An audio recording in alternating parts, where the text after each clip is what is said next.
Assalamualaikum warahmatullahi wabarakatuh. Good morning students. How are you today? Okay, good. Hari ini kita akan memulai pembelajaran daring kita bahasa Inggris kelas 11 ya. Kita tidak usah perkenalan lagi karena kita sudah saling mengenal walaupun kita belum terlalu dekat ya. Baik, sebelum kita melanjutkan pembelajaran daring kita pagi ini, silahkan kamu siapkan buku catatan atau buku bacaan yang sudah tersedia. Langsung saja kamu buka pada halaman pertama, chapter 1, bab 1 ya. It's over and suggestion ya, tentang penawaran dan saran. Sebelumnya kamu pahami dulu, apa sih tawaran dan saran itu? Nah, kalau dalam bahasa Inggris offer itu adalah tawaran, suggestion atau suggest itu adalah saran. Nah, kemudian kita lanjut.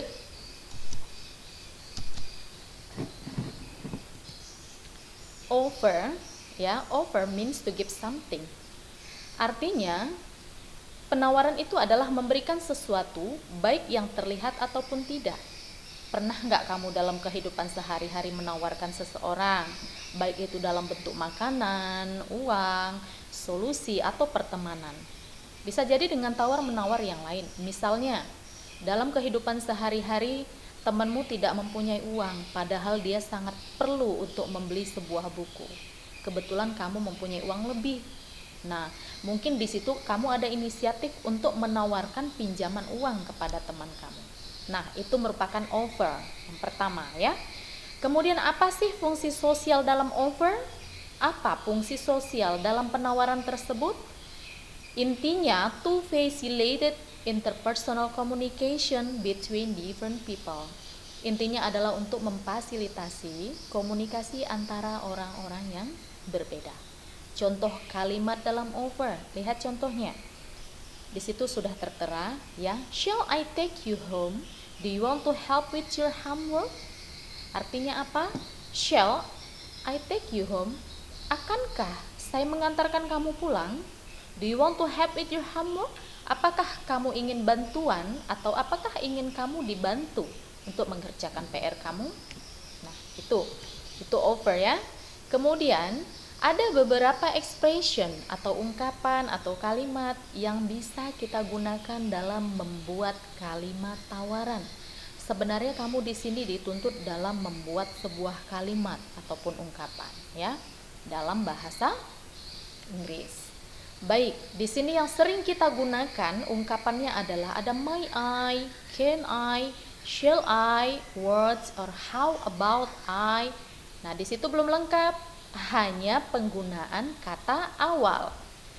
May I, bolehkah saya, dapatkah saya, akankah saya, atau apa, bagaimana dengan, bagaimana jika.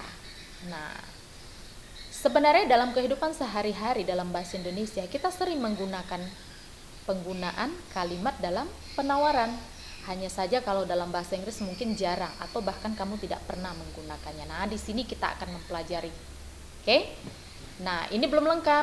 Kemudian kita lanjut. Nah, ini versi lengkapnya. Contoh versi lengkapnya, kamu bisa lihat ada beberapa kalimat. Kita tidak akan memperpanjang ya untuk diskusi dalam contoh. Nanti kalau kamu bingung, kamu bisa bertanya dalam forum Google Classroom. Udah tersedia. Baik, kita lanjut saja. Tapi perhatikan terlebih dahulu dalam penggunaan example, kata depan yang digunakan ada my, can, shall, would, how about, can, shall, I will. Nah, kamu bisa lihat seperti itu. Nah, di sini ada structure to offer something. Susunan dalam menawarkan sesuatu. Ada beberapa kata ya, kata yang merupakan modal verb ya. Nanti akan kamu pelajari di materi berikutnya apa sih modal itu. Modal verb itu merupakan kata kerja yang bisa digunakan dalam bentuk kalimat tanya. Ada wood, ada shell, ada cold, will. Nah, kamu boleh searching lagi atau cari di buku apa sih sebenarnya model. Model itu banyak ya, penggunaannya juga banyak, bukan hanya dalam kalimat offer and suggestion ini aja kita pelajari model. Ada banyak nanti versinya. Nah, untuk dalam membuat kalimat penawaran ini hanya beberapa ini saja yang umum digunakan. Kita fokus ke sini saja dulu.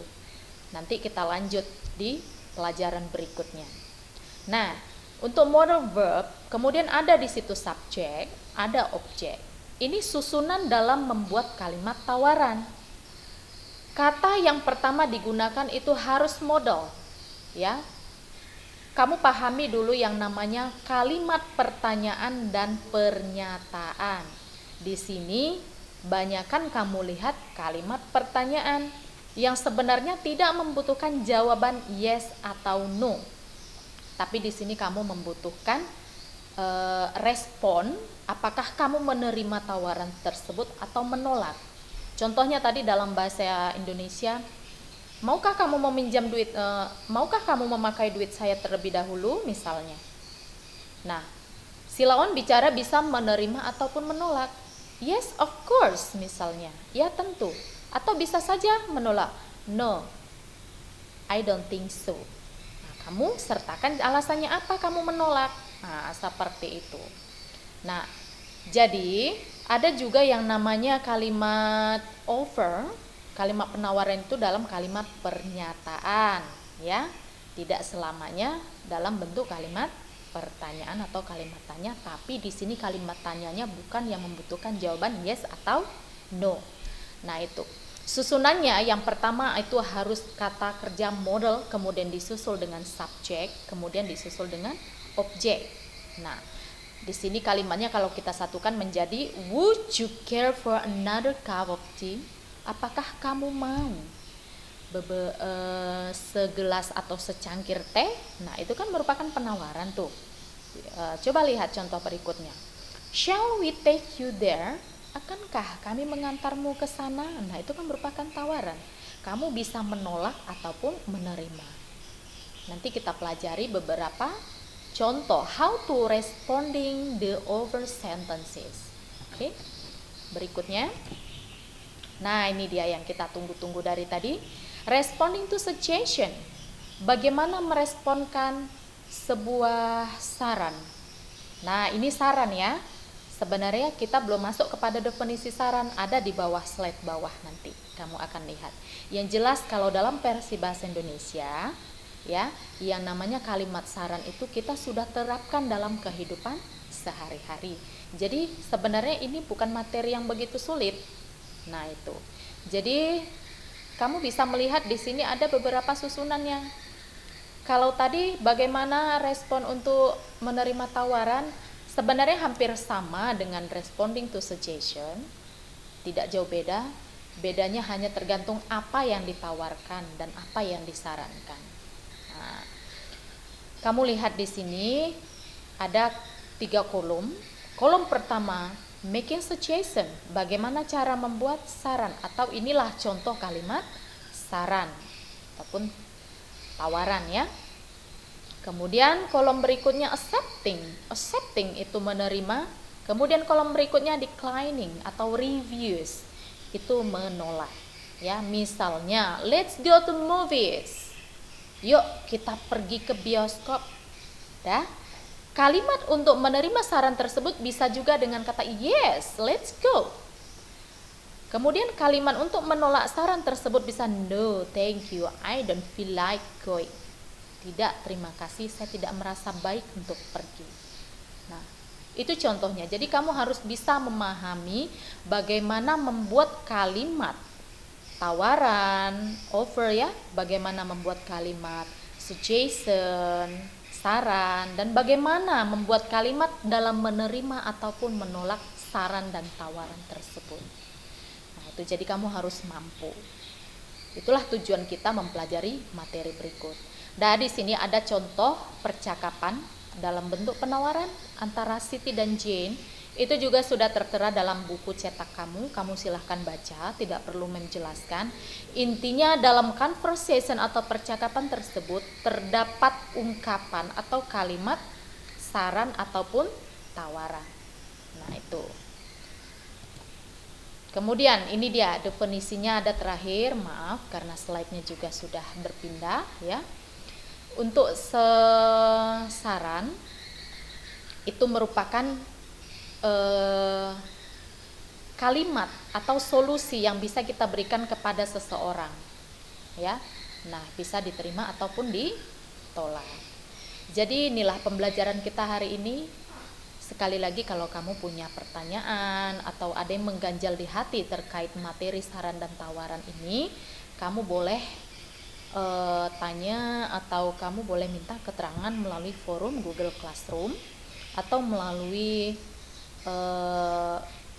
forum grup boleh ya. Yang jelas gunakan kalimat tanya atau bahasa yang baik dalam forum Classroom.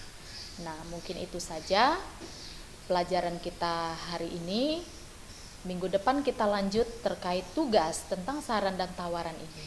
Jadi harapan kami kamu tetap belajar di rumah, baca buku kamu banyak-banyak, siapkan pertanyaan kamu, apa kira-kira yang mau kamu tanyakan, kami siap menjawab dan menjelaskan. Baik, sekian saja pembelajaran hari ini. Saya tutup dengan Assalamualaikum warahmatullahi wabarakatuh.